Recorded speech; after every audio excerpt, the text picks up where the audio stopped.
जय हिंद सभी को। हमारे यूट्यूब चैनल प्रेम फौजी सीआरपीएफ में आपका स्वागत है। जैसा कि वीकली जो आरडब्ल्यूए का मॉक टेस्ट आता है, उम्मीद है कि आप सबने लगा लिया होगा यूपी कांस्टेबल का, और जिनने नहीं लगाया हो वो लगा लें, क्योंकि क्या है, अब यूपीएसआई का जो होना था वो हो गया। अब धीरे धीरे फ्लो में आ जाओ और टेस्ट लगाते रहो। इसी से मोटिवेट होकर धीरे धीरे पढ़ाई भी चालू करो। और मैं बता रहा हूँ, इस टेस्ट में 2-3 जो खास बातें जिसको लेके आप डिमोटिवेट भी हो रहे होंगे और स्कोर नहीं बन रहा होगा, तो आप तो वैसे टेंशन में हैं और इसको टेस्ट लगा के और ज़्यादा टेंशन पड़ जाओ, तो ऐसा कुछ नहीं है। देखो, जो आज का जो टेस्ट था उसके बारे में हम बात करते हैं। जिस तरह से उन्होंने टेस्ट रखा था, एक तो बंदा वो है जो यूपीएसआई का मतलब वैसे अच्छी तैयारी थी, उधर टेंशन में है, उधर कट ऑफ देख रहा है। कोई सोचा होगा कि आज से स्टार्ट कर देते हैं, चलो पहले टेस्ट लगाते हैं। अब वो यहाँ पर टेस्ट लगा दिया होगा, आने के बाद में यहाँ टेस्ट दिया तो वो ऐसा इतना ज़्यादा स्कोर अच्छा बना नहीं होगा। अब यहाँ पे भी दिक्कत, इसलिए मैं बता रहा हूँ जो आज का टेस्ट था इसमें मैथ और रीजनिंग बिल्कुल आउट ऑफ सिलेबस तो नहीं कहूँगा, लेकिन ये है कि 40-50% क्वेश्चन ऐसे थे जो बिल्कुल ऐसे रखे गए। टाइम टेकिंग है, बहुत ज़्यादा टाइम लगा है। अगर इसी पेपर को अगर एग्ज़ाम में आ गया तो टाइम में नहीं हो पाएगा। और आजकल ऐसा नहीं आ रहा है मैथ रीजनिंग, किसी भी एग्ज़ाम का आप उठा के देख लो, उसमें जो है मैथ रीजनिंग हल्का आ रहा है सब में, और हिंदी और जीके जो अदर सब्जेक्ट है उसमें कंपटीशन हो रहा है। अब इस सेट में ऐसा मैथ रीजनिंग रखा गया है, इससे क्या होगा, आपका स्कोर कम बनेगा। आप क्या काम करोगे, मैथ रीजनिंग पढ़ोगे, मगर ये गलती मत करना, गलती मत करना। यहाँ पे क्या होता है, टेस्टों में ये लोग मैथ रीजनिंग हार्ड रखते हैं, बच्चा मैथ रीजनिंग में उलझा रहता है, वही मैथ वही रीजनिंग, और वहाँ पे जाके पता लगता है कि मैथ रीजनिंग इतना हल्का आता है, जिसने कम पढ़ा होता है वो भी बराबर हो जाता है और जिसने ज़्यादा पढ़ा होता है वो भी बराबर। प्लस कौन करके आता है, हिंदी और जीके वाला। अभी भी मैं बता रहा हूँ, मेरा टेस्ट लगाने का वैसे कोई मकसद नहीं है, आप लोगों के चक्कर में लगाता हूँ मैं, और मुझे ना एग्ज़ाम भी नहीं देना, ये इसलिए लगाता हूँ पता लगे कैसा क्या है, वीडियो बना के बंदों को बता दूँ। क्योंकि बहुत सारे मित्र ऐसे, एसआई का पेपर ख़राब हो चुका है, 120, 25, 30 तक क्वेश्चन हुए, तो उनके लिए यही है कि यूपी कांस्टेबल में अच्छा स्कोर करके उस कलंक को मिट दें और बेरोजगारी का कलंक जो मिट जाए, और एक नौकरी ले लें। इसके बाद में फिर दोबारा जो एसआई की वैकेंसी आएगी उसमें तैयारी कर लें। पर होता क्या है, होता ये है, हम लोग इतने भरोसे के साथ में इनका टेस्ट लगाते हैं, 1 हफ्ते तक इंतजार करते हैं कि टेस्ट आएगा, टेस्ट लगा दें। टेस्ट आने में होता क्या है, ये कभी तो जीके ऐसे रख देंगे, प्रीवियस ईयर उठा के रख देंगे, और हिंदी प्रीवियस ईयर, और जो हिंदी है पूरी 2021 का जो एसआई वाला एग्ज़ाम था 21 वाला, उसमें से दी हुई थी, जो कि हिंदी भी बहुत हार्ड थी।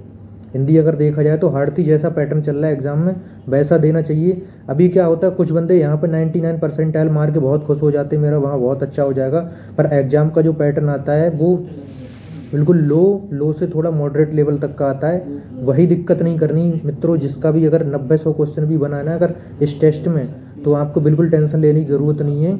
मैथ रीजनिंग में जिसका अगर रीजनिंग में 7-8 क्वेश्चन ऐसे थे, इतने टाइम टेकिंग थे, और पता नहीं क्या ही क्या है, सीटिंग अरेंजमेंट वही, और वही क्या बोलते हैं जो पुलिस निर्णय वाले जो सवाल होते हैं वो, जो कि आ ही नहीं रहा सिलेबस से, तर्क शक्ति जो हटाया हुआ है अभिरुचि करके ऐसे कुछ है, तो वो एसआई में भी हटा दिया था। इस बार भी पहले 1-2 बार कभी आए थे जेल बॉर्डर में, तब से ये आ ही नहीं रहा है। 24 का एग्ज़ाम उठा के देख लो, और भी कोई यूपी पुलिस का एग्ज़ाम देख लो, एसआई, एएसआई, रेडियो ऑपरेटर, मतलब कोई भी एग्ज़ाम उठा के देख लो, इस तरह का मैथ रीजनिंग नहीं आता है, सारा का सारा बनने वाला आता है, केवल बचना होता है सिली मिस्टेक से।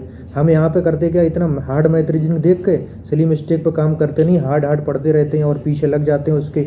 इसमें क्या होता है, हमारा जीके और हिंदी भी छूट जाता है। तो अभी भी मैं बोल रहा हूँ, पहले भी बोलता चला आया हूँ कि हिंदी और जीके पर ही काम करना है।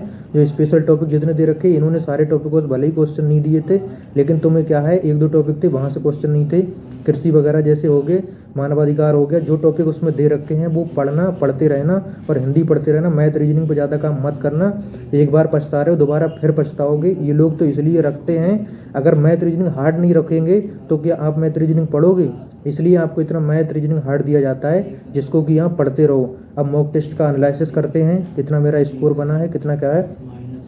मेरा स्कोर जो बना है, जीके में बना है 24 क्वेश्चन बना है, टोटल मिनट लगा है 6, जीके में 24 बना, 6 मिनट लगा, इसमें से 14 गलत हुआ था, 24 सही हुआ था। इसके बाद में दूसरे नंबर पर हम बात करेंगे हिंदी की, तो हिंदी तो मुझे टफ लगी, पता नहीं क्या ही क्या, एक तो दिमाग नहीं चल रहा है वैसे, और मतलब कुछ समझ ही नहीं आ रहा है, मतलब 6-7 क्वेश्चन आराम से गलत हो गए। हिंदी में मेरा सही हुआ है 30 क्वेश्चन, जो ग्राफ था वो भी नहीं समझ आया, 30 क्वेश्चन सही हुआ और 7 क्वेश्चन गलत हुआ, टाइम लगा 9 मिनट। इसके बाद में हम लोग बात करते हैं मैथ की। मैथ में 3-4 क्वेश्चन मुझे हार्ड लगे, मेरा दिमाग ही नहीं चल रहा है, मैंने तुक्के मार दिए 4-5 क्वेश्चन में। क्योंकि टाइम भी इधर ख़त्म हो रहा था, अच्छा खासा टाइम लग गया। मैथ में बनाए 21 क्वेश्चन, 4 हुआ है गलत, इसमें लग गया 40 मिनट। पता नहीं क्यों, क्या ही हो रहा है, बिल्कुल ना कैलकुलेशन हो पा रही, ना कुछ। 3-4 क्वेश्चन ऐसे थे जो फंसा के रख दिया एकदम। फिर इसके बाद हम बात करते हैं रीजनिंग की। रीजनिंग में 41 क्वेश्चन सही हुआ है, 9 क्वेश्चन गलत हुआ है, इसमें लगा 37 मिनट। इसमें भी टाइम अच्छा खासा लग गया, और इसमें भी सीटिंग अरेंजमेंट और 1-2 क्वेश्चन और टाइप के थे, वो क्वेश्चन फंसा दिए। और वो मतलब जो है दिमाग इतना काम भी नहीं कर रहा है, कह नहीं रहा हूँ। तो फिर वो ये अगर मेरे को दिखाना हो तो मैं भी 130 क्वेश्चन मार्क 99 परसेंटाइल ला के आपको दिखा सकता हूँ, लेकिन मैं दिखाऊंगा भाई रियलिटी जो होगी। मेरा टेस्ट लगाने का मकसद ही ये है कि आप लोगों को सही बात बता दी जाए और आप सही डायरेक्शन में चलते रहो। मेरा जो स्कोर बना है वो बना है, कोई दिक्कत नहीं है, चाहे कम बने चाहे ज़्यादा बने। रियल एनालिसिस होता रहेगा सैटरडे संडे। पर आप लोग इसके चक्कर में एक बार फिर बोल रहा हूँ, मैथ रीजनिंग ना पढ़ें, ज़्यादा से ज़्यादा पढ़ें जीके और